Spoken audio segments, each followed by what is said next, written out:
О, здесь, смотрите, даже есть паркинг детский. Вообще. Детский паркинг, велосипед, самокат, велосипед, машина, мотоцикл. Вообще, блин, классно. Я здесь встретила подругу Арины.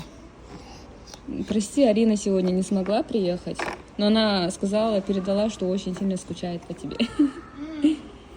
Юрий, да ты лучше мамы ездишь, иди сюда. Тируга, Юрина, что, тебе все нравится, да? Хорошая вечеринка?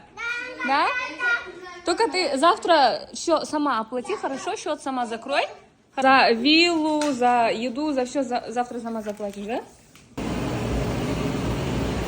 Юрина, такого чучиме. Вкусно? Да. Вау! Юрина, сосисон? Такого?